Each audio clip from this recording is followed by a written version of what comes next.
If you're a teacher and you're tired of sending applications without results, then this video could change your life. Canada is actively looking for teachers, and in some provinces, schools are struggling to fill classrooms because there simply aren't enough qualified teachers. What most people don't realize is that being a teacher can become one of the most realistic pathways to living and working in Canada permanently. But there's a mistake that is stopping thousands of international teachers from getting hired, and if you make that mistake, your application may never move forward. Today, I'll show you exactly how to move to Canada as a teacher in 2026, the provinces hiring right now, the salaries you can expect, the immigration pathways available, and the step-by-step process to turn your teaching qualifications into a Canadian job opportunity. And make sure to stay until the end because I'll reveal the province that many international teachers are overlooking, even though it may offer one of the fastest routes to employment and permanent residency. If you're new here, my name is Delphine, and on this channel I share visa sponsorship jobs, relocation opportunities, scholarships, and practical ways to move abroad legally. Don't forget to subscribe to the channel. Now let's get into it. Before we continue, tell me in the comments which country you're watching from and what subject you teach. I read the comments and it helps me create more videos that are relevant to your profession. Let's start with the big question. Does Canada actually need teachers? The answer is yes. Across the country, school boards are dealing with teacher shortages caused by retirement, population growth, increasing student enrollment, and growing demand for specialized education. Many experienced teachers are reaching retirement age while the number of students entering schools continues to grow. This means school districts are looking for qualified teachers not only from within Canada but also from overseas. The demand is especially high for elementary teachers, special education teachers, mathematics teachers, science teachers, computer science teachers, and French-speaking teachers. If you teach any of these subjects, your chances may be even better. But here's something very important. Just because Canada needs teachers doesn't mean you can immediately start teaching when you arrive. And this is where many people get confused. Let's talk about that next. By the way, if your goal is to relocate abroad through your profession, hit the like button right now because it tells YouTube to share this video with more people looking for opportunities. Now, here's what most people don't know. The biggest mistake international teachers make is assuming that Canada has one teaching license for the entire country. Teaching is regulated by individual provinces. That means every province has its own rules, certification process, and requirements. For example, Ontario has its own certification authority. British Columbia has its own. Alberta has its own. Saskatchewan has its own. So before you apply for jobs, you need to decide where you want to live and work. Why is this important? Because the certification requirements may vary from one province to another. Some provinces process applications faster than others. Some are more welcoming to international trained teachers, and some have significantly more job opportunities. Speaking of opportunities, let's talk about the provinces hiring right now. And number 4 on this list may surprise you. Let's start with British Columbia. British Columbia continues to be one of Canada's strongest hiring markets for teachers. The province has growing student populations and ongoing recruitment efforts, especially in rural communities and northern regions. Teachers with experience in special education, science, mathematics, and indigenous education often find strong opportunities here. The second province is Saskatchewan. Now, this is the province many people ignore, but that may actually work in your favor because fewer international applicants focus on Saskatchewan compared to places like Toronto or Vancouver. Saskatchewan offers lower living costs, less competition, and strong immigration pathways. For many newcomers, this province becomes their stepping stone into Canada. The third province is Alberta. Alberta's population growth has created increasing demand for teachers. The province is known for competitive salaries and excellent quality of life.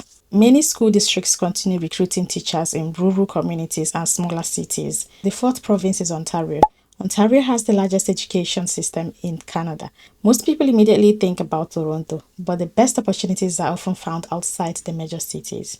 Northern Ontario communities and smaller school boards frequently struggle to fill vacancies. The fifth province is Newfoundland and Labrador.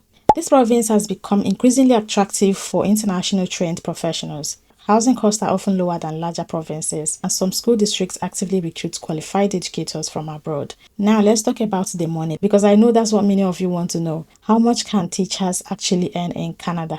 Teacher salaries in Canada vary depending on experience, education level, and province. But generally speaking, new teachers can earn between 55,000 and 70,000 Canadian dollars annually. As your experience increases, salaries can rise to 90,000 and 100,000 or even 120,000 Canadian dollars per year. Some remote communities offer additional benefits such as relocation assistance, housing support, travel allowances, and retention bonuses. This is one reason why many international teachers choose rural areas first. Not only are jobs easier to find, but the financial incentives can also be very very attractive. Now, before you get excited and start applying everywhere, let's discuss the qualifications you will need, because this is where preparation becomes critical. Quick question. Would you move to a rural community in Canada if it meant getting a teaching job faster and increasing your chances of permanent residency? Let me know in the comments. And if you're finding this information useful, please subscribe to the channel because I post opportunities like this every week. Now let's talk about the requirements. The first requirement is having a recognized university degree. Most provinces expect applicants to have completed a bachelor's degree. The second requirement is teacher training. This could be a Bachelor of Education, a postgraduate certificate in education, or another recognized teaching qualification. Third requirement is credential assessment. Canadian authorities will review your educational qualifications and determine whether they meet provincial standards. The fourth requirement is language proficiency. Depending on your immigration pathway, you may need to prove your English or French ability through approved language tests. The fifth requirement is a criminal record check. Schools want to ensure that teachers are suitable to work with children. Now here's where things become interesting.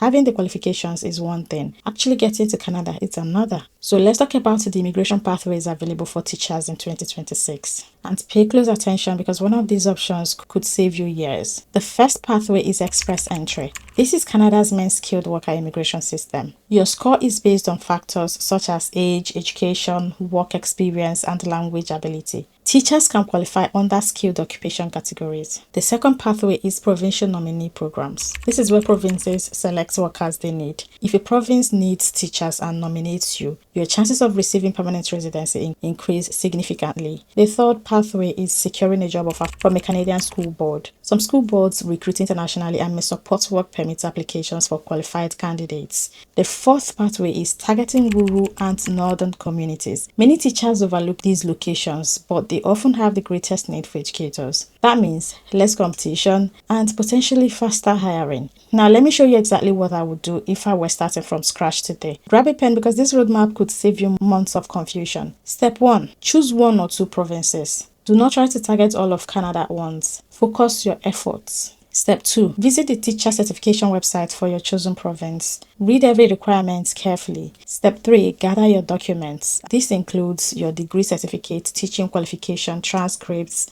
references, teaching license, and passport. Step 4. Apply for teacher certification. Do not wait until you get a job offer. Start this process as early as possible. Step 5. Create a Canadian style resume. This is extremely important. Many qualified applicants are rejected because their resume doesn't meet Canadian expectations. I'll leave a link to Canadian CV template bundle, which will include editable Word template, guide, plus checklist. So click on the link in the description box to get it. Step 6. Begin applying to school boards. Focus particularly on rural districts, northern communities, and areas experiencing teacher shortages. Step 7. Create your immigration profile while continuing your job search. This allows both processes to move forward at the same time. Now, let's discuss the subjects that are in the highest demand. Because if you teach one of these, your chances may be significantly higher. The teachers currently in highest demand include mathematics teachers, science teachers, physics teachers, chemistry teachers, computer science teachers, French language teachers, special education teachers, elementary school teachers, and early childhood educators. If you have experience in any of these areas, make sure it is clearly highlighted on your resume and job applications. Now let's finish with the biggest mistakes that can ruin your chances. Because avoiding mistakes is often just as important as doing the right thing. Mistake number 1. Waiting until after immigration to start researching certification. Start now. Number 2. Applying only in Toronto or Vancouver. These cities attract thousands of applicants. You may find better opportunities elsewhere. Mistake number 3. Ignoring smaller provinces. Some of the best opportunities are found where competition is lower. Number 4. Using a generic resume. Your resume should be tailored specifically for Canadian employers. Mistake number 5. Giving up too early. Many successful international teachers spent months preparing documents, obtaining certification, and applying strategically before receiving their opportunity. So, can you move to Canada as a teacher in 2026? Absolutely. Canada continues to need qualified educators. Multiple provinces are actively hiring, and teaching remains one of the professions that can lead to long-term settlement opportunities. If I were starting today, I would focus on British Columbia, Saskatchewan, Alberta, Ontario, and Newfoundland and Labrador. I would begin certification immediately, prepare a strong Canadian resume, and target school boards experiencing teacher shortages. Now, I want to hear from you. Which province would you choose? And what subjects do you teach? Leave your answer in the comments below. If you found this video helpful, give it a thumbs up, subscribe to the channel, and share it with another teacher who wants to move abroad. And remember, opportunities change quickly. Immigration laws change quickly. So turn on notifications so you don't miss my next video on visa sponsorship jobs, international recruitment programs, and relocation opportunities. Thank you for watching, and I'll see you in the next video.